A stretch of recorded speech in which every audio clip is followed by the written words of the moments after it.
गई खत्म घड़ी आज हरे इंतजार कृष्णा, की। राधे राधे। कार्तिक मास का महीना चल रहा है आ और इस गई है महीने 11वीं में शाम भगवान सरे। विष्णु और माता लक्ष्मी की आराधना की जाती है एवं उनकी विशेष फलदायी कृपा हम पर होती है।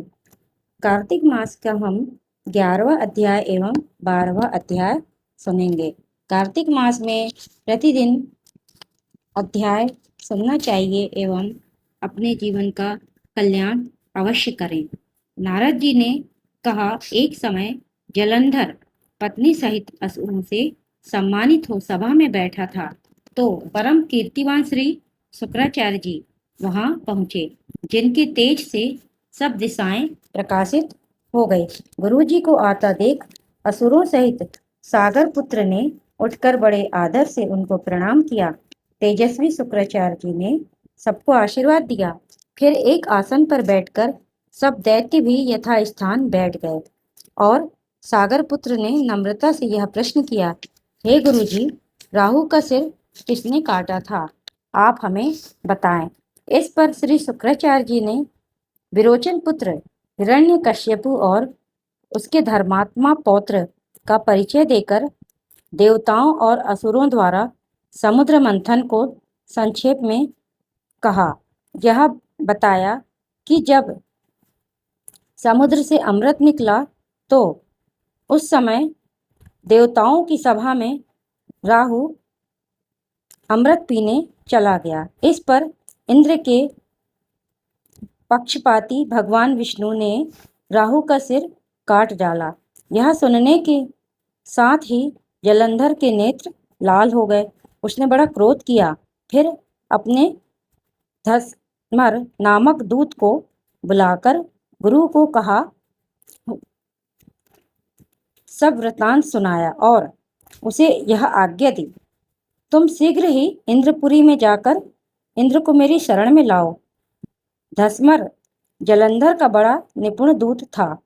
वह शीघ्र ही इंद्र की सुधर्मा नामक सभा में जा पहुंचा और जलंधर के शब्दों में कहा, हे देवताधम, तुमने समुद्र को क्यों मथा और मेरे पिता के सब रत्नों को क्यों ले लिया? ऐसा करके तुमने अच्छा नहीं किया। यदि तू अपना भला चाहता है तो उन सब रत्नों सहित देवताओं के साथ मेरी शरण आ, अन्यथा हे सुराधम, मैं सत्य कहता हूँ कि तेरा राज्य ध्वंस हो जाएगा। इस पर इंद्र बहुत विस्मित हुआ और कहने लगा, पहले सागर ने मेरे भय से सब पर्वतों को अपनी कुच्ची में क्यों स्थान दिया और मेरे शत्रु दैत्यों की क्यों रक्षा की? इसी कारण मैंने उनके सब रत्न हरण किए हैं। मैं भी सत्य कहता हूँ कि मेरा द्रोही सुखी नहीं रह सकता। इंद्र की बात सुनकर वह दूत शीघ्र ही जलंधर के पास आया और सब बातें उसे कह सुनाई, जिन्हें सुनते ही वह दैत्य मारे क्रोध के अपने ओंठ काटने लगा और देवताओं को जीतने के लिए उसने उद्योग आरंभ किया। फिर तो सब दिशाओं तथा पाताल से करोड़ों दैत्य उनके पास पहुंच गए। शुंभ निशुंभ सेनापतियों को साथ लेकर जलंधर इंद्र से युद्ध करने लगा। शीघ्र ही इंद्र के नंदन वन में उसने अपनी विशाल सेना उतार दी। वीरों की शंख ध्वनि और घोर गर्जन से इंद्रपुरी गूंज उठी। अमरावती छोड़ देवता उनसे युद्ध करने चले।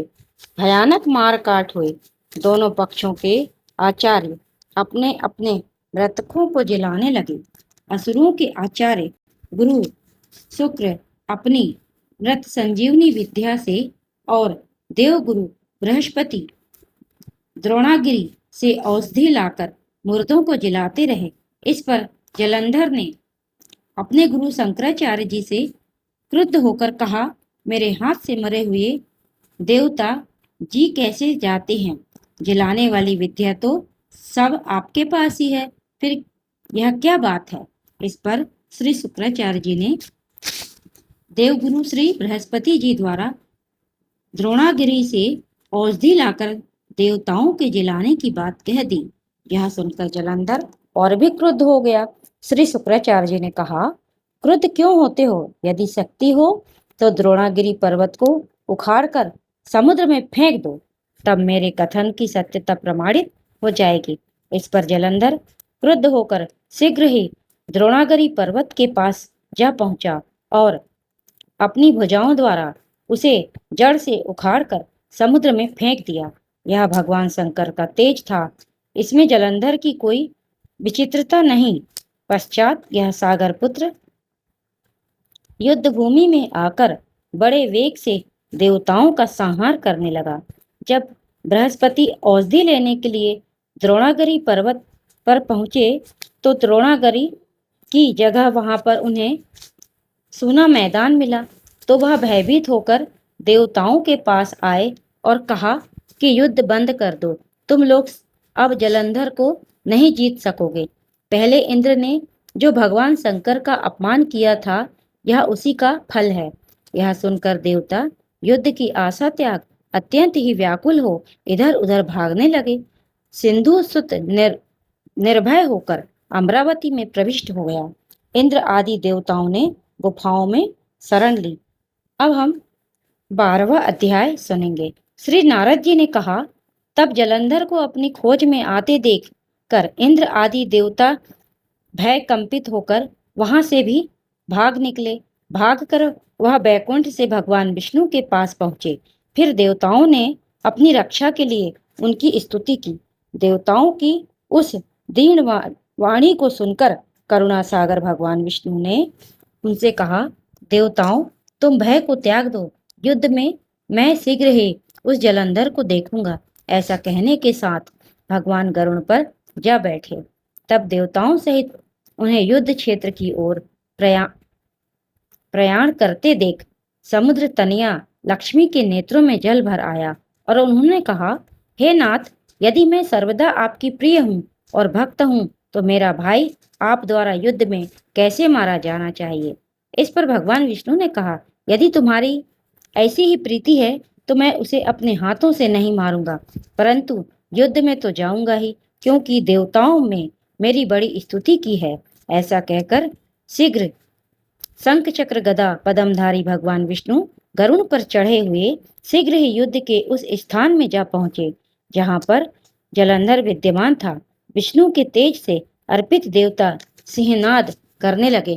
फिर तो अरुण के अनुज गरुड़ के पंखों की प्रबल वायु से पीड़ित हो दैत्य इस प्रकार घूमने लगे जैसे आंधी से बादल आकाश में घूमते हैं। तब अपने वीर दैत्यों को पीड़ित होते देखकर जलंधर ने क्रुद्ध होकर भगवान विष्णु को अद्भुत वचन कहकर उन पर कठोर आक्रमण कर दिया। राधे राधे। हम धनतेरस के त्योहार बड़ी धूमधाम से मनाते हैं। धनतेरस कल है और धनतेरस का त्योहार हर साल कार्तिक महीने की कृष्ण पक्ष की त्रयोदशी तिथि को मनाया जाता है। भगवान धन्वंतरी को देवताओं का वैद्य भी कहा जाता है। कहते हैं ऐसे में भगवान धन्वंतरी की पूजा करने से जातक ताउम्र निरोगी रह सकता है। हरे कृष्णा। राधे राधे।